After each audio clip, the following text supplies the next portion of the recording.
Hello, my name is Ghinwa Hakim, and you are watching The Arabic Hour.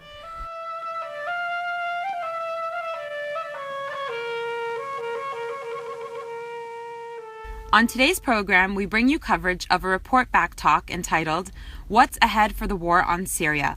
Latest Eyewitness Report from Aleppo, by guest speaker Eva Bartlett. Ms. Bartlett is a Canadian freelance journalist and activist who has lived in and written from the Gaza Strip and Lebanon and has just come back from Syria. This event took place at St. Matthew's Syrian Orthodox Church in West Roxbury, Massachusetts, and was organized by the Syrian American Forum, SAF. Well, thank you very much for that kind applause. You probably know this, but there are many people, non-Syrians, who are in solidarity with Syria. I think it's a bit too close now. There are many people who realize that what's happening in Syria is an unjust war against a sovereign nation, and have been standing with the people of Syria, the army of Syria, and the people's choice for their government for years, and continue to stand with Syria, in spite of the machinations of the media, of Western leaders, of Gulf leaders, of so-called human rights groups. People see through the lies. While I'll be addressing Aleppo to a large degree tonight, I will be drawing parallels with other areas of Syria, including places I've visited. Just for some brief background information, I'm both Canadian and American. I was born in the States, grew up in Canada, spent a lot of time in occupied Palestine, and when things started in Syria, I felt like something was wrong, in the sense that what we were hearing on the likes of Al Jazeera or corporate media was not telling the truth. And it turned out many of us were right when we felt that something was amiss. I started following independent media, blah, blah, blah. Later in 2014, I was able to go to Syria for my first time. And while I'd, at that point, read quite a bit and had a fair idea that what was happening in Syria was a premeditated war against the people, trying to depose the Western nations and Gulf nations, the NATO alliance with Turkey and Israel, trying to depose the elected president. When I went to Syria, that was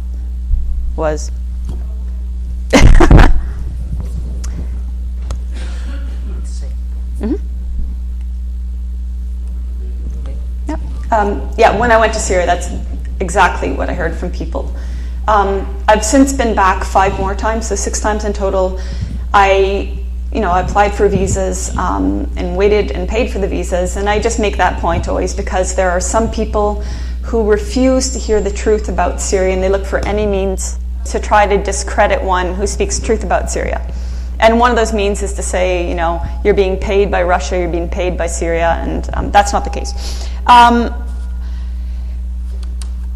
In this summer, I spent a couple of months in Syria, and during that time, I went for my first time to Aleppo. And Aleppo was a place I'd wanted to go to for a while because it has been one of the most lied about and also ignored cities in Syria.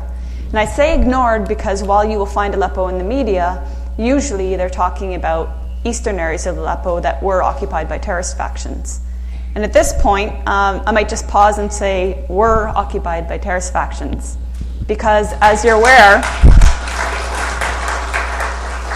Aleppo is almost completely liberated. There have been kind of facts bandied about, but the last concrete figure I heard was that 93% of these areas that had been occupied by terrorist factions since 2012 have now been liberated.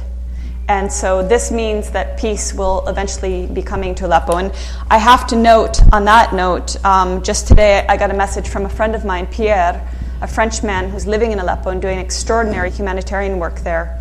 The bombing is still happening. The terrorist bombings are still happening. So yesterday, 19 people were killed, civilians, and 150 injured.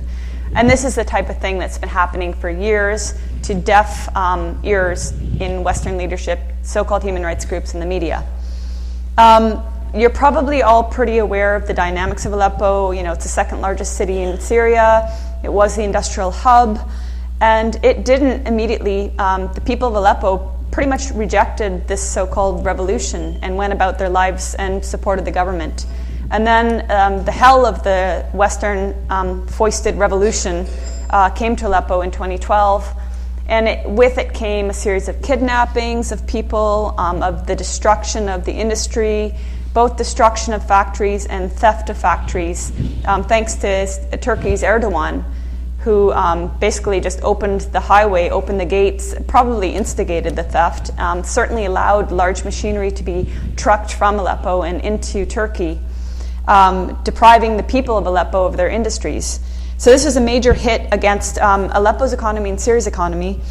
And then on top of that, you had periods of siege over the years when, the sole highway going into Aleppo was no longer the main highway, but was a simple, much smaller highway to the east that at times has been cut off by militant factions, meaning that people are being deprived of food and medicine and everything that was coming into Aleppo from outside.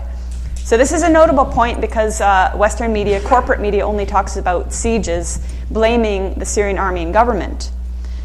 There have been sieges, but there's a reason for the sieges, and the reasons are the terrorist factions within these eastern pockets of Aleppo and formerly, northern pockets and southern pockets are on a daily basis, until now, as I mentioned, firing a variety of missiles, including Grad missiles supplied by the West, mortars, gas canister bombs, water heater bombs, explosive bullets, and pretty much anything they can concoct and fire on the 1.5 million people of Greater Aleppo. And so on a daily basis, you have 10s, sometimes 20s, sometimes even over 100 people, as earlier this year, killed in a single day. And we won't hear about this in the corporate media because it doesn't serve the agenda of the media of the West, which is to overthrow the elected president. And to do that, they need to get Western support Western people to believe that the president alone is killing his people. And the army, of course, is killing the people. This is the narrative. But if you actually go to Aleppo and you talk with people, the majority of them support their president and army. And they say, as all over Syria, it's not about our president. What's happening here is terrorism. What we're doing is fighting terrorism. This is our sovereign right to do so. And just if you juxtapose this situation onto, say, America, how would people in America react if a pocket of terrorists suddenly started firing on a city? We'll take Boston.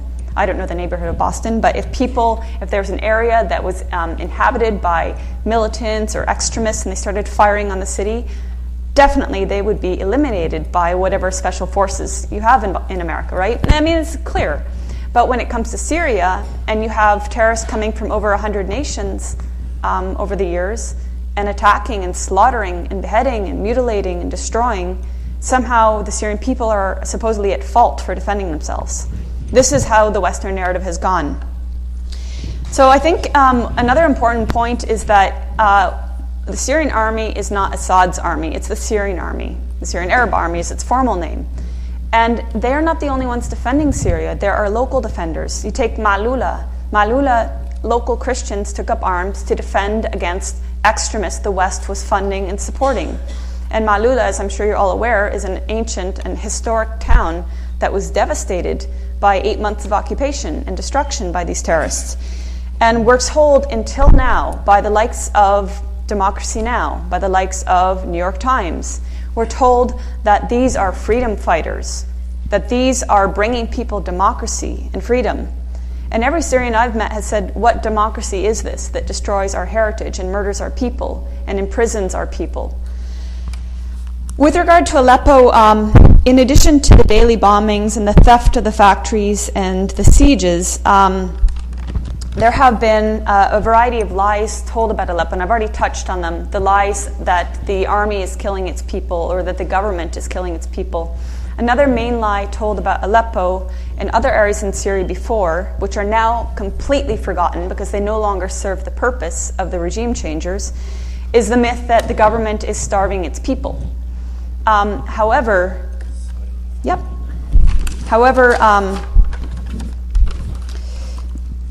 I'll hearken back to the example of Madaya, a district outside of Damascus. And in January or so, early January this year, overnight, every single major media, corporate media, was talking about Madaya. And every major human rights group, Human Rights Watch, Amnesty International, and so-called anti-war activists like Code Pink. They were all talking about Madaya. They were all saying the Syrian government is starving the people of Madaya. And they didn't care that the Red Cross spokesman had said in October 2015, 3 months prior, the Syrian government facilitated and allowed in aid enough to last for 3 months. So 3 months later, January, and people are suddenly overnight starving. And everybody's blaming the Syrian government. When in fact more aid got in, so again, Red Crescent, Red Cross, and the UN, and some independent journalists got in, and Russian media got in, and Syrian reporters got in, the testimonies they took, the people in Madaya were saying there was always aid here, but we couldn't access it because the terrorist factions within were stockpiling it. There was always food, but we couldn't access it because the terrorists within were stockpiling it and selling it to us at prices we couldn't afford. This is the same in Homs. And I actually visited Homs a month after a deal which saw terrorists that had inhabited Homs, the so-called capital of the revolution, so-called. This deal had seen terrorists taken from the old city of Homs to a different area of Syria. I can't remember offhand if it was Idlib or where. The people I met in Homs in the old city told me there's one family, the Akhras family, and you might have seen them interviewed in corporate media. I was surprised, but they actually were. They suffered immensely. They were emaciated because the terrorists had come and stolen every last morsel of food from their home. They chose to stay to protect their home and their belongings. Other people left. Other people left for the fear of their lives, and they left their belongings with a priest, a Dutch priest named Father Frans van der Loot. This priest is notable of mention because he was not necessarily pro-government, and he wasn't pro-so-called rebel. He was just a priest doing his vocational duty in Homs, and he'd lived there for decades. And he started writing about what he was seeing, and very early on he said, I saw armed people amongst the protesters. So that is notable because it's not, you can't say he's a paid government propagandist, you can't say he fears for his life and he's saying this. He was writing exactly what he was seeing in the so-called capital of the revolution, at a time when people were still saying the revolution was unarmed for the first year. So Father Franz was actually assassinated, I think it was April 2014, because he refused, what I was told by locals, he refused to hand over the belongings of people who had entrusted their valuables with Father Franz, and he refused to be a part, complicit with the terrorist factions within Homs. So they sat him down in a chair and they shot him in the head. So that's Homs, and I started by talking about this starvation, this myth of starvation. The starvation does occur, but again, who is the fault? And inevitably the fault is the terrorist factions within. Another area prior the whole media was talking about, all the human rights groups were talking about, is Yarmouk, a district of Damascus. People call it a refugee camp, but in fact it was a large neighborhood comprising about 170,000 to 200,000 Palestinians and about over 1 million Syrians living together as, brother and sister and neighbor. And it was apparently a very nice neighborhood. People used to go there for shopping. At some point, terrorist factions did enter Yarmouk, and it became a security, it became an area where terrorists were firing on the people of Yarmouk, and being so close to Damascus, it became a very important security priority. However, it was the Palestinian security is the Palestinian soldiers who took care of security in Yarmouk, because that was always the agreement. Yet the Syrian government was accused of destroying Yarmouk. The Syrian government was accused of starving the people of Yarmouk. And there are actually videos. You can see a British reporter from, I think it was Sky News, joining people in Yarmouk who were protesting against the presence of the terrorist factions. And these people were attacked by terrorists firing upon them.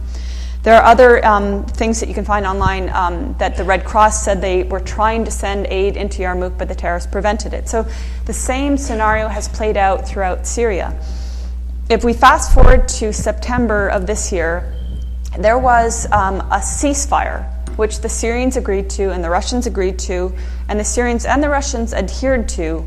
But right from the start, 20 main terrorist factions said, we're not taking a part in this. So basically, the Syrians and Russians were supposed to stop battling terrorism, and the terrorists were free to run amok and fire upon Syrian civilians and the army.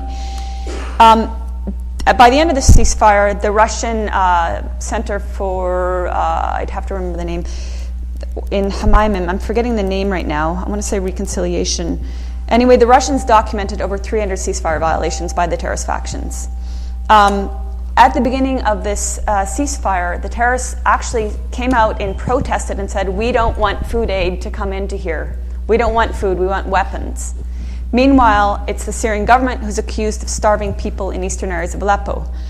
Now, if we fast forward to the present day, this past week has seen, as I mentioned, immense advances with the Syrian army securing these areas of eastern Aleppo that were occupied by terrorist factions.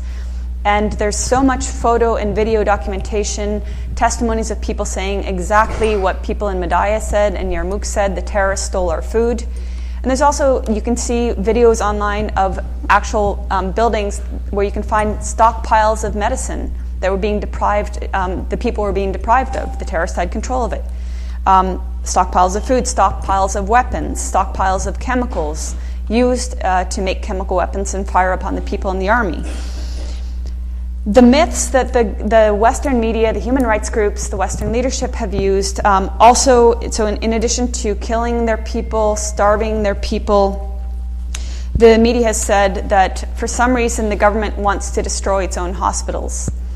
Just using your brain, a government wouldn't want to destroy its own hospital, no matter how bloodthirsty you think they may be. It's just illogical. It's the government's hospital. They're going to have to rebuild it. It's their own money. But that, logic aside, every time they make a claim, they haven't been able to back it. And for example, in April this year, they said the Russians or the Syrians destroyed a hospital named Al-Quds. And they said it was flattened by aerial bombing or something. Actually, their stories contradicted one another. Some said aerial bombing, some said barrel bombs, some said artillery fire. In fact, the Russians showed satellite imagery showing in the hospital was in the same state, the same physical state as it had been in October 2015. So if it had been attacked, somehow it was still physically the same structure. So therefore, it wasn't attacked. Yet all the media ran with that. They said Syria is destroying its hospitals, and Syria was again vilified, and so was Russia. Because at this point, remember that in late September, the Syrian government invited Russia to come into Syria and to fight terrorism. And so ever since that point, ever since the first, before the first Russian plane came into Syrian skies, there were stories about Russians killing civilians. So these stories about hospital attacks have been fabricated in order to vilify the government and to vilify Russia. But in fact, now I have a number of photos and slides that I'm going to show you. I actually want to show just some of the photos first. Can you show the photo of a hospital? I think you have it.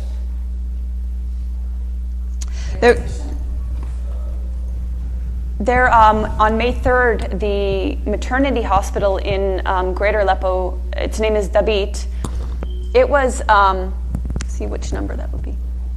It was attacked. Actually, there's a photo actually of a hospital structure.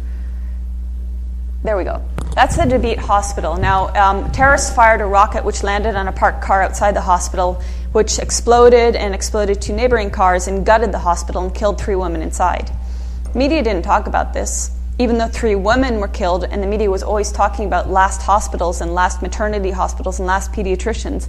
They didn't care that this hospital was attacked. And other hospitals have been attacked. Roughly 2/3 of Syria's state hospitals have been attacked and damaged by terrorist factions. One of the more notable ones you might be aware of is the Kindi Hospital, which in late 2013 was truck bombed and destroyed by terrorist factions. And the Kindi Hospital was the best and largest cancer treatment hospital in the Middle East. Yet, not only did the media really not largely talk about this, more recently they've used photos of the Kindi Hospital and they said this is in eastern Aleppo and the Syrian regime has bombed it. So this is how blatant some of their lies have been.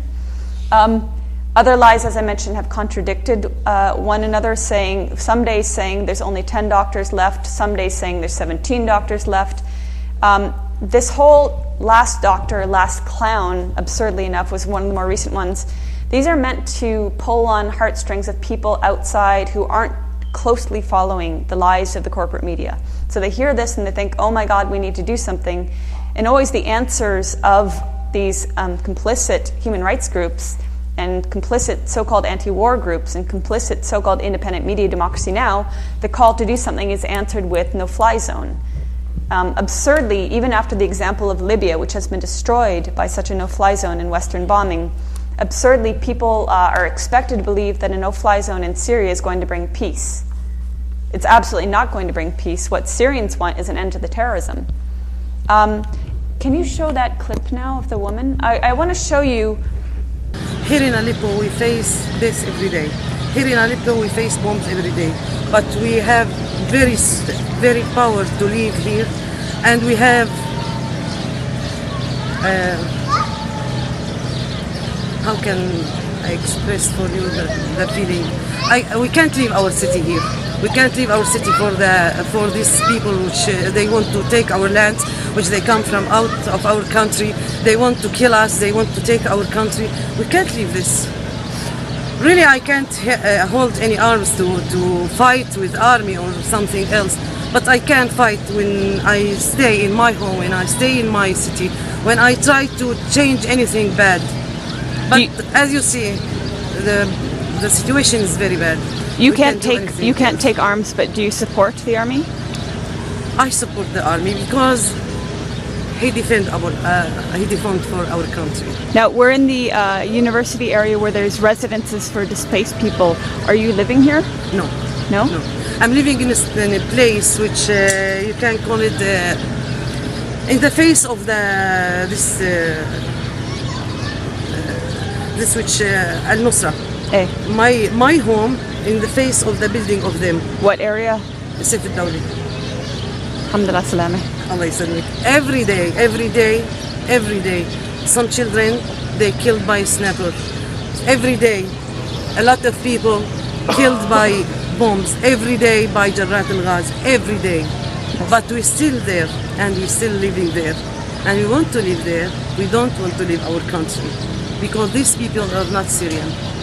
These people, they have the money to kill us and to take our money and to take our city. But we are not going to leave them to take this. Anyway, we support our Syrian army because really they do the best to keep our country good. So she said Jarrat al-Ghaz, and I mentioned gas canister. So basically terrorists have made a very effective and deadly bomb by simply using a gas canister. These, by the way, were photos I took. I went to visit Nubal and Zahra, which were two villages north of Aleppo that had been besieged for 3.5 years and suffered starvation, want of medicine, and also daily bombardment by terrorists.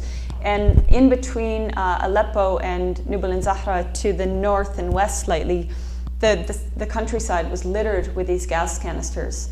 And these are spent gas canister bombs, and these are the kind that are falling daily on the people of Aleppo. Let's see if I can get this thing to work. Ooh.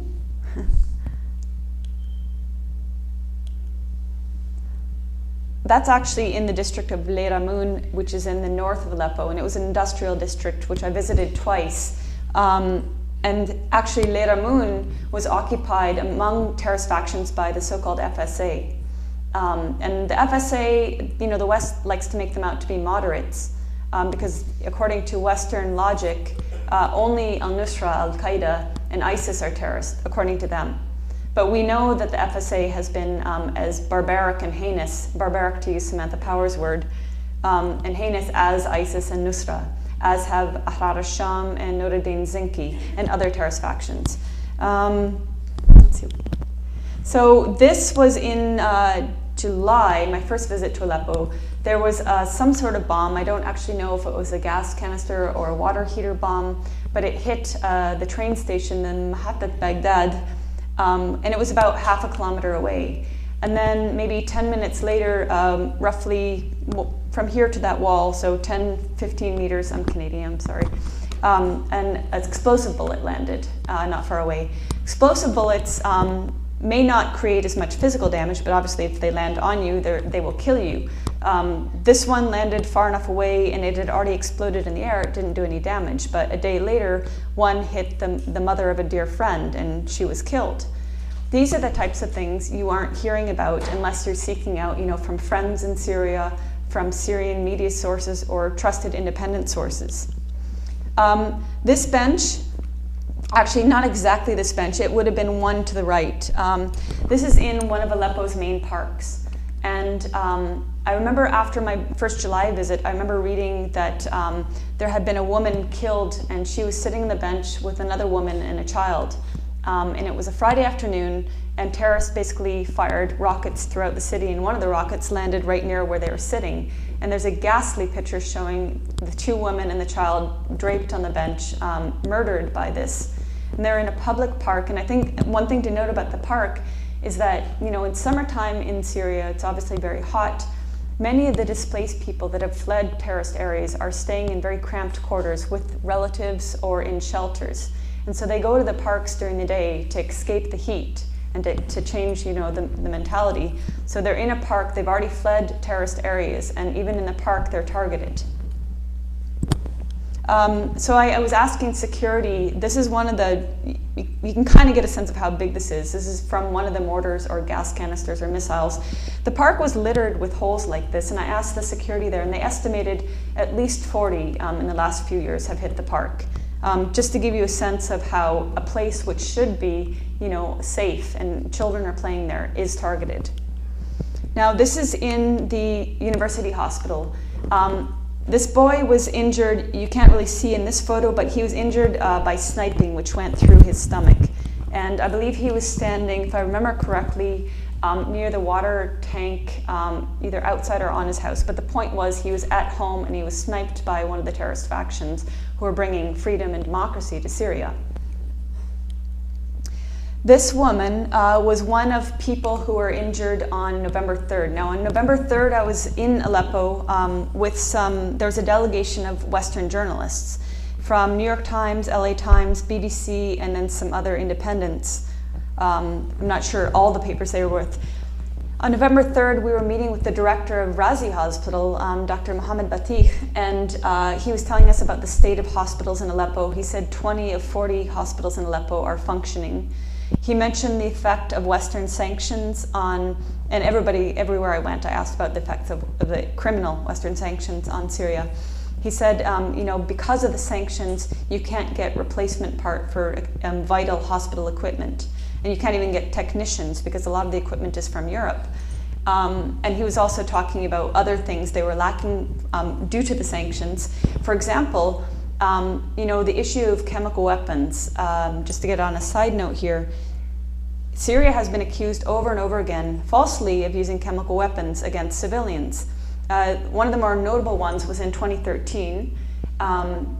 And it was supposed to be Obama's red line, after which, you know, having supposedly proven that Syria had used chemical weapons for what reason, that the US would then get to have its no-fly zone. In fact, the UN, Syria asked for a UN investigative team to come. They came, and in the end, they decided that, in fact, it was the so-called rebels that had used sarin in the area of Ghouta, or in the area of, Khan al-Assad. And over the years, there have been accusations of chemical weapons, never proven, and always it's been the terrorists that have been using them. When I was in University Hospital in November, I was actually in the emergency room, and I saw people being treated for some sort of chemical weapon, So they believed it was mustard. The point I was going to make is that when we were talking with Dr. Batik, on November 3rd, there were a series of coordinated terrorist attacks. So car bombings, grad missiles, a barrage of grad missiles, and then mortars, explosive bullets, and snipings. And as we spoke with them, we heard word, you know, they heard word that some of the victims had been exposed to some sort of chemical gas. And we asked, you know, has this happened before? And he said yes. And he said, we think it's chlorine and we think it's mustard. And they said, one of the journalists said, well, why don't you know? And he said, well, we don't have the facilities to actually determine this. And one of the reasons for that is the sanctions. But the fact is that they have been exposed to gas attacks. And again, fast forward to current day, I mentioned that amongst the weapons storage piles, journalists have found large vats of chemicals used to make gas used in attacks.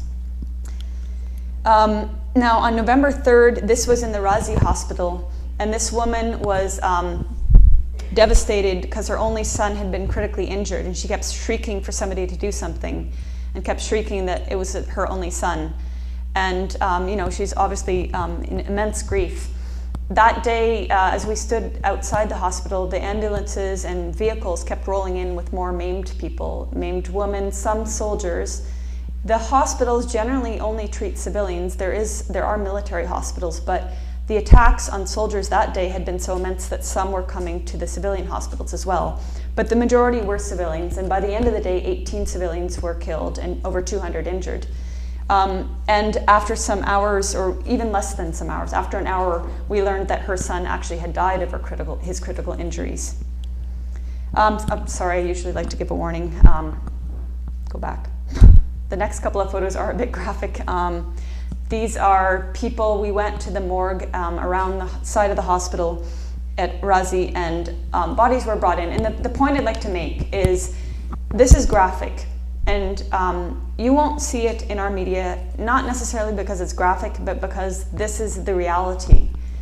But another point is that children should not have to see this, but they are seeing it because their loved ones, their parents, their brothers, their uncles, their mothers, whatever, are dying.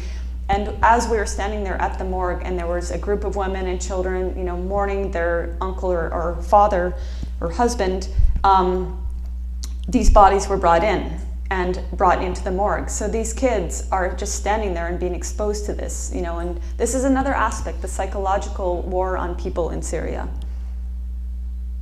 And these were civilians, all victims of the terrorist attacks on November 3rd alone. Now, again, the numbers that you hear, there's a numbers game going on in Syria. I spoke about, well, actually I haven't yet. So when I spoke about Madaya, what I didn't highlight was that all the media said the starving people in Madaya, it was 40,000. Numbers are always inflated to make things more dramatic. And with the example of Aleppo, for years, the United Nations has been saying 270,000 or 300, but 250,000, 270,000 starving civilians in eastern Aleppo is what they've been saying. Now we've seen 93% at least of Aleppo liberated, and numbers have varied. I heard earlier this week that 100,000 people had been secured. Now I've heard it's 78,000, which is even more impressive actually, in the sense that even if it was 100,000 people that have been liberated from eastern areas of Aleppo and it's 93% liberated, that means in the remaining 7%, we're expected to believe there are 170,000 people, according to the United Nations. But in fact, now apparently the number is 78,000. So let's say 80,000 people have been liberated. That means we're expected to believe 190,000 people are in the remaining 7% of areas occupied by terrorists. So the numbers issue is very important because people have been believing, oh my God, 270,000 people starving in eastern Aleppo, we must do something. And again, you know what that something is, it's the no-fly zone.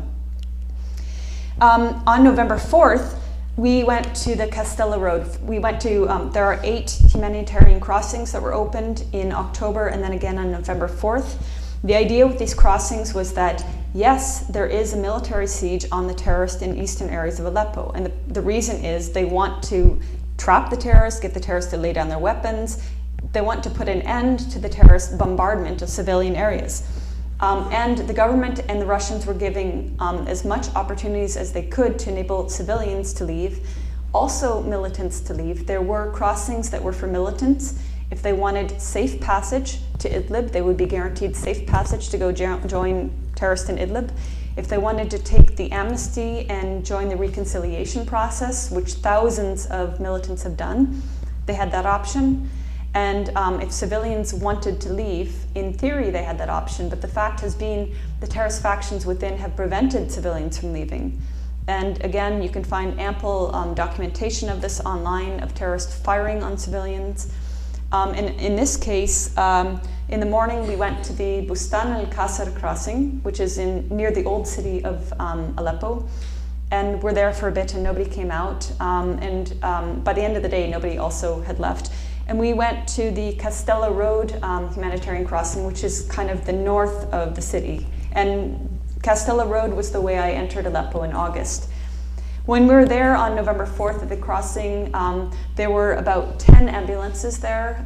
Some were state ambulances, some were private that had come at the request of the government. The idea they were there in case people who left these areas needed medical treatment they hadn't been able to get for months. And there were buses to transport people. While we were standing there, terrorists shelled the crossing twice. The second one was so close that security made us leave for our own safety. And by the end of the day, it was shelled 5 more times. So this was clearly coming, the shells were coming from a terrorist area, and their intent was clearly to make it impossible for civilians to use that crossing, because essentially what people have called it is one of the biggest hostage crises ever. They're using the civilian population, or they were until more recently, to ensure that the Syrian army couldn't fully liberate these areas. Because if you want to believe the corporate media, well then the army would have just done what people in Aleppo were saying, just blast the whole area, please, we want an end to this terrorism, just destroy it. But the army said, no, we're not going to do that. We have to go slowly to ensure that we can save civilians. And they opened the corridors to ensure that civilians could get out. But the terrorists saw this as a means of ensuring their own safety by holding them prisoner. On a second visit to Aleppo in November, my fourth visit there, I actually met a family from an area that had been occupied and recently liberated. It's called El Halak, and they had fled sometime in late October.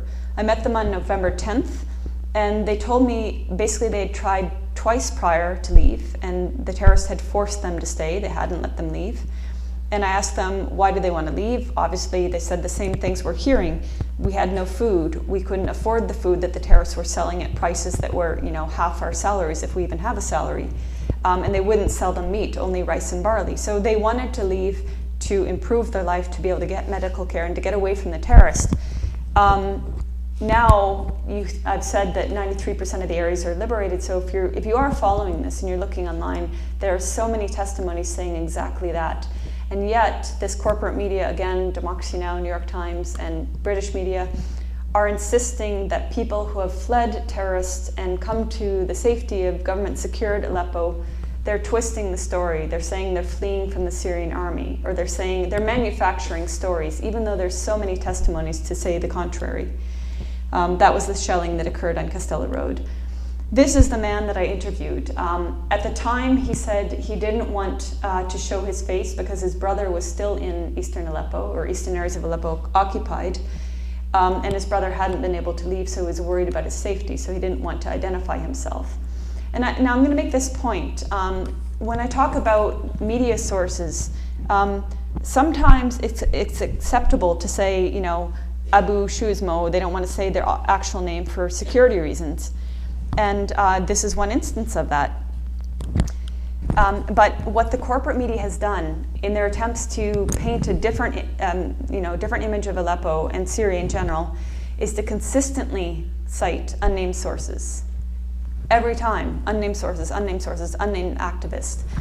Once in a while it's credible, but when you're doing it all the time, you lose your credibility. The other places they've cited, or the other people they've cited, are the group by Mr. Rami Abdurrahman, the Syrian Observatory for Human Rights. It's a nice fancy name, but it's a one-man show based in the UK, who he himself relies on unnamed sources, and he also relies on something a member of the audience asked me to talk about, which I was planning on, the white helmets. So, has anyone heard of the white helmets? Yeah, well, you know what? That's more than people in Aleppo have heard of the white helmets. Almost nobody in Aleppo has heard of them. The only people I met that had heard of them were people who had done research and were taking an interest in the corporate media propaganda and all the propaganda about Syria. The average person in Aleppo hasn't heard of the white helmets. And you might say, well, in greater Aleppo, they wouldn't, because the white helmets only work in Nusra-occupied areas. They're embedded with terrorists. You might say that. But people in greater areas of Aleppo still have loved ones in the eastern areas that were occupied, and they communicate with them. They're worried about their safety. So if the white helmets were present and saving people as they claim to be doing, then the relatives that are in these eastern areas would have said, yeah, there's white helmets. But nobody I met had heard of them, including people that had relatives there, including the man that I interviewed. He never heard of them. White what? They also go by the name Syria Civil Defense. This is, again, their whole package is to imply that they're rescuers, they're grassroots volunteers, they're, the good guys that are saving people, being bombarded by any number of things. For example, they say Russian airstrikes now, when Russia has said they haven't committed any airstrikes on Syria since October, I believe it was 18th. Let's say late October. And yet, if you look at the White Helmets Facebook page or their website or any of their propaganda videos, they'll continue to say Russian airstrikes. But the other point to note is that now, with almost all of the eastern areas of Aleppo liberated, nobody of the people coming out of there have heard of the white helmets, because journalists are asking them. They want to know, do these people exist? And the other thing is, now 1,000 militants have left. This was yesterday, so it might be more now. Have left these eastern areas, and I think it was something like 960 or something like that of them have taken the amnesty. So if say 80,000 people have left, 1,000 militants have left, and there's say 7% left to liberate, where are the white helmets? Now, the white helmets, one other thing about them is, again, they purport to be neutral defenders, grassroots, but they have funding of at least $100 million. And I'd really like you to not just take my word for it, but to look into the research of Vanessa Beeley, who's a colleague of mine and a dear friend, and who's spent a year and a half researching these characters called the White Helmets. And she found that between the UK Foreign Office, the US, and the EU, and certain other states, they do have at least $100 million in funding. Why do they need that much money to rescue people? If you watch any of their propaganda videos, their uniforms are almost, I've never seen a bloodied uniform. And I lived in Gaza, and I used to ride with the Red Crescent during the 2008-2009 Israeli assault on Gaza. And I can attest to you that a rescuer's uniform is always bloodied, and they're always changing it, but it's bloodied right away and it's dusty. These uniforms are always pristinely white. It's beyond believable, in fact. The other point about them is that they can be seen in their Facebook profiles holding weapons. They can be seen in their own videos standing on the dead bodies of Syrian soldiers. So if they exist, if they were in Aleppo, what's happened is they are of terrorist factions, and sometimes they put on a white helmet for their propaganda videos, and other times they're committing the acts of terrorism. But they've been very effective. This propaganda has been so effective that they were almost granted the Nobel Peace Prize, which would have been keeping with tradition in granting criminals peace prizes, yes. But the fact is that this really legitimized them in the eyes of people. And until now, Avaz and other, GoFundMe, I'm not sure what other fundraising campaigns are still raising money. And they've done speaking tours, and they're raising money for their ridiculous and deadly propaganda, because this propaganda leads people to be confused about Syria and potentially to support a no-fly zone, which would actually be very deadly. I'll just move on. I talked about some of the compromised media sources. Another one, there have been a number that have sprung up since 2011 in later years. One is called the Aleppo Media Center. And if you're on Facebook, you'll see this one bandied about a lot. You'll see some more slick videos, and it'll have the AMC logo. This one is also funded by the French Foreign Office, the UK Foreign Office, the USA. And they also have, the same kind of propaganda in which they're accusing the Syrians and the Russians of being so bloodthirsty they just rampantly go out and kill people. Now, this is a war. Syria is fighting a war against terrorism, and there are civilian losses. Nobody's denying that. But what these creatures are purporting is absurd. The Syrian government has, from the very beginning, shown a willingness for a political solution. I think it was mid-2011, President Assad gave a speech in Damascus University, so not even in the parliament or appropriate political venue, but in a university, appealing to people, saying, what are the reforms you want? What can we do? We need to be united. The Syrians realized, or at least maybe not from the very beginning, but they do now realize that this is a war against Syria. And they are very much united, except for those who, for whatever reason, have taken up arms. Some of them have, a political agenda, which is not very bright. Some of them have maybe another agenda through their, Muslim Brotherhood or Wahhabi backers. Some of them are plain out mercenaries and getting paid.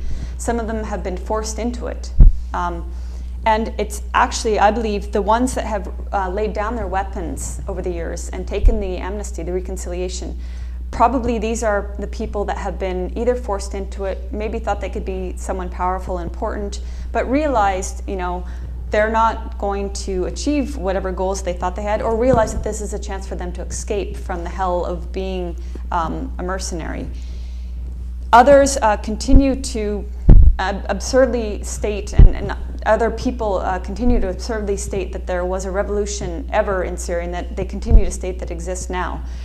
One of the main myths is that from the beginning, the government was heavy-handed and shot down unarmed protesters because they just didn't like a dissent. Now, actually, what I've heard from people in Syria, all over Syria, is that from the very beginning, the protests were sectarian. And this isn't to say that every person that wanted political change in Syria was sectarian, nor that every person that wanted political change in Syria was violent. But amongst the protesters, there were these two elements. The elements of calling for Alawites to be murdered and Christians to be expelled, and the elements of people holding weapons and shooting against unarmed security forces, as was the case in Dara. Yet you have the Yasser Munifs and the revolution supporters in the West, and you have all these corporate media and so-called independent media that continue to say civil war, and it's not a civil war, continue to say revolutionary, democratic uprising, and it's none of those things. And really, don't take my word for it. I mean, this is an informed audience. I don't think I even need to say that. But every person I've spoken to has said this is not a revolution. And if you just use simple logic, what kind of revolution starts in a border town bordering your enemy, the state of Israel? What kind of revolution destroys its own infrastructure and kills its own people? If it's a revolution, you target the government. You don't target the people. And I mean, I spent weeks and weeks in my various stays in Syria.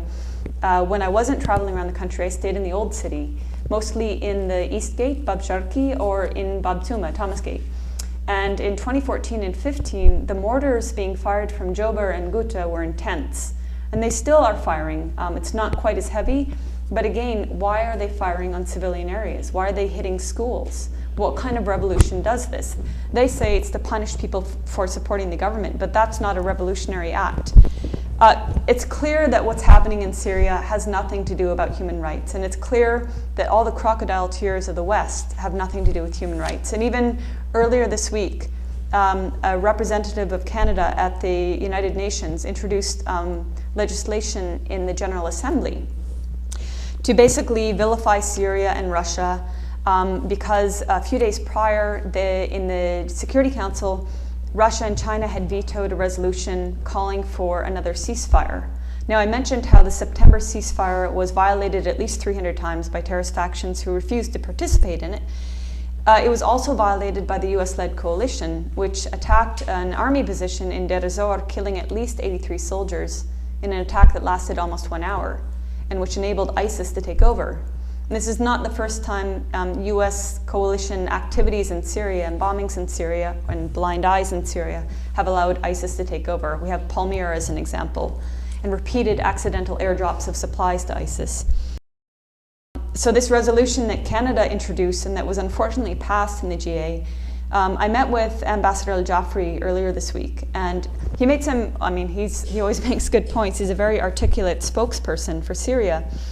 And he said, the resolution itself, the fact that they pulled this stunt in the General Assembly was in contrast, it contradicted the UN Charter itself. These resolutions have to take place in the Security Council unless the Security Council deems it necessary to take place in the General Assembly. But Canada, ran off to the General Assembly, and the UN allowed it to do so. And the resolution was passed. And this is one example of many, which shows that the UN itself has been, from the very beginning, complicit in what's happening in Syria. With regards to Ambassador Al-Jafri, there are some maybe more minor examples, but he's repeatedly cut off, or his mic is cut, or the video feed is cut, or his time is cut when he's speaking about Syria, and he's the ambassador of Syria. And in terms of legalities, there have been numerous resolutions passed, for example, 2253, which state that this is a resolution against the arming and funding of terrorists in Syria. And if it were not for the Gulf money and the US money and the US funding of what they call moderates, and if it were not for Turkey flooding these moderates into Syria to murder people, this war on Syria would have ended long ago. So the hypocrisy of the UN in allowing this resolution to be passed, but nobody actually enforces it. This is one of many elements which show the UN is complicit in the war on Syria. The Western leaders obviously are, the Western media are as complicit as those who are murdering, because their lies are leading to more people to misunderstand and potentially endorse these no-fly zones.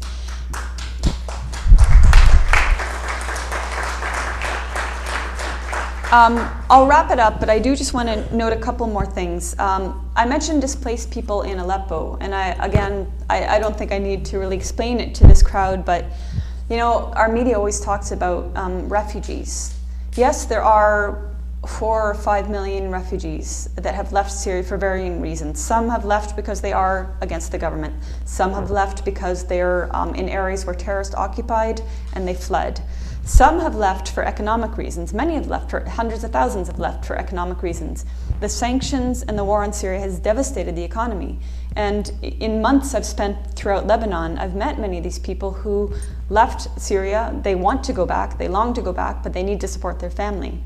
But what media don't talk about are the 6 million internal refugees that have, for whatever reasons, left their cities, their areas, and gone to hubs like Latakia and Tartus, in Damascus and Sweda. You have refugees in Sweda, an area that's predominantly Druze, that come from Raqqa or come from Dara, which is Sunni. So this kind of highlights two things. One, they're fleeing areas where there's fighting with the terrorists or fighting, attacks from the terrorists, and they're fleeing to the Syrian government secured areas. So if they're so afraid of the government, why are they doing this?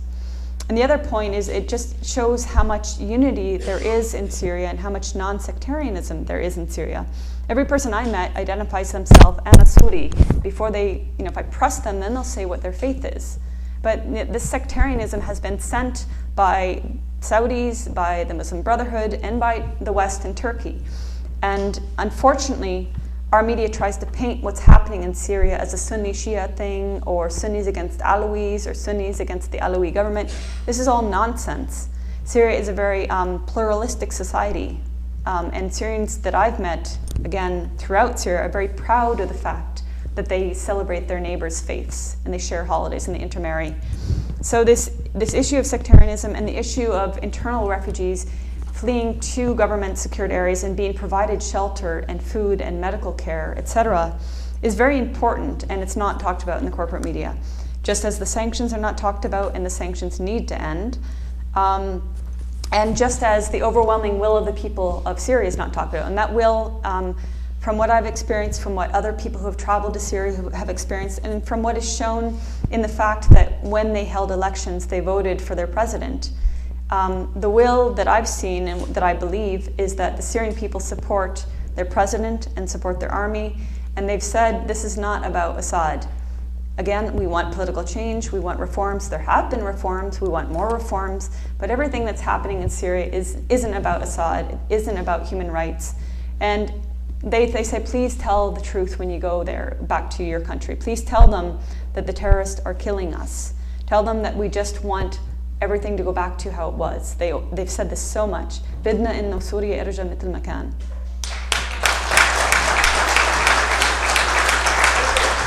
So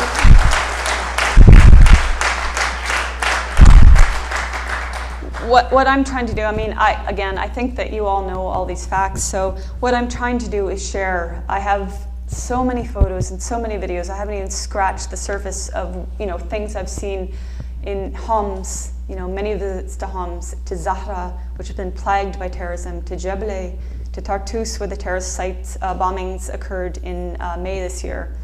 The whole purpose was to disrupt the unity and the harmony there, and to punish the people for supporting their government.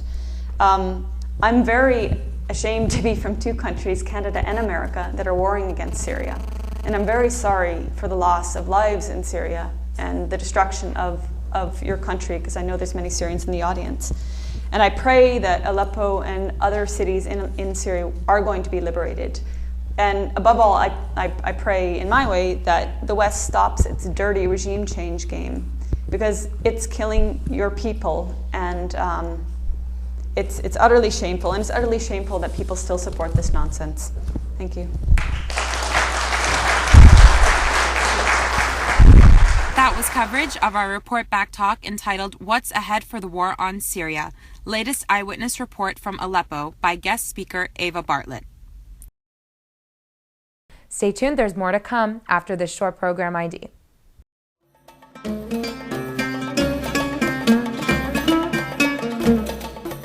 You are watching the Arabic Hour, a program of news, views, culture, cuisine, and the Arab American experience. To view today's program or any previous programs, log on to our website at www.arabichour.org. Thank you so much for joining us at the Arabic Hour today. On behalf of all of the volunteers here at the Arabic Hour, this is Ghanwa Hakim, and I look forward to seeing you next week.